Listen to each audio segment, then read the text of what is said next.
Bonjour, vous voulez qu'on aille voir mon début de potager? Donc là on va faire le potager et avec bien entendu le compostage. Donc voilà mes bacs à compost. Donc il y en a 3 pour chaque étape de compostage. Il n'y a pas seulement mes déchets ménagers, mais il y a aussi ceux de mon gîte. Et au fur et à mesure que le compost est mature, on va l'intégrer à la terre du potager. Et je m'appelle Denis Carvin, je suis retraité. Je suis arrivé dans la vallée du Jabron en 2017 avec l'aide d'un jardinier paysagiste spécialisé en permaculture. Et nous mettons en place un petit jardin potager dans lequel le compost va prendre toute sa place.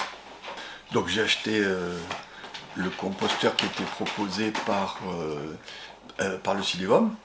Donc j'ai connu le Cidevum ça depuis longtemps, mais l'opération spécifique composteur, ça a été signalé par l'association Les Amarines d'Aubignosc. J'en fais partie et on a un fil WhatsApp et l'information a été transmise sur le fil WhatsApp de l'association. Un gros avantage des composteurs comme celui du Cidevum qui se ferme, c'est bien mieux que le compost comme ça jeté en tas. Alors ça peut être bien pour les animaux sauvages qui peuvent venir se nourrir, mais moi j'ai un chien. Et si elle va manger dans le compost, je ne vais pas pouvoir surveiller son poids. Alors que là, avec les composteurs qui se ferment, c'est très bien.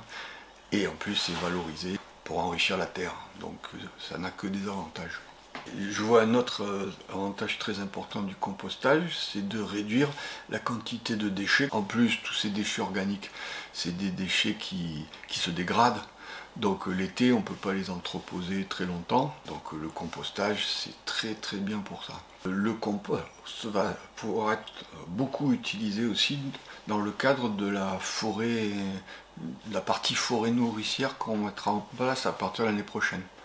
Dans la partie du terrain qui est au-dessus de la maison, on va installer une forêt diversifiée et nourricière. Donc là, le compostage va être très important aussi. Alors, les gens qui viennent dans mon gîte, il y en a certains qui connaissent très bien ce que c'est un compost et comment ça fonctionne, et d'autres, je suis obligé de leur expliquer, de leur dire ce qu'on peut mettre, ne pas mettre. Il y en a même eu qui avaient certains citadins qui ne connaissent pas du tout et qui ont mis par exemple des éléments plastiques. Et donc là, je me suis rendu compte qu'il fallait que j'explique ce qu'on pouvait mettre, ce qui était organique. Et de toute façon, dans le gîte, il y a déjà des bacs à tri prépositionnés. Donc quand ils arrivent, je leur explique, voilà, tout ce qui est emballage, c'est dans le bac jaune, le vert, les papiers prospectus, et puis tout ce qui est organique. Et je leur explique ce qui est organique, pour certains. Et d'autres, ils savent très bien. Même certains mieux que moi. Ils me donnent des explications.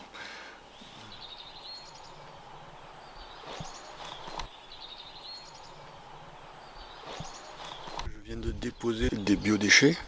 Donc là, il y a des déchets organiques, il y a aussi éventuellement des papiers, type sopalin ou type même du carton. Et puis j'ajoute à ça de la matière sèche. Ça peut être du broyat de certaines branches que j'ai à couper dans mon jardin. Je les mélange. Quand c'est bien maturé, ça va dans le potager ou alors à faire pousser les arbres.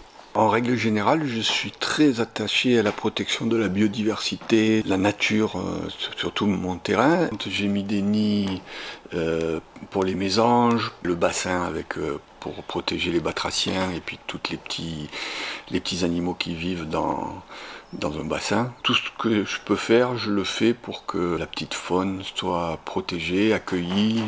Et pour mes petits enfants, c'est important. Ils verront que c'est vivant.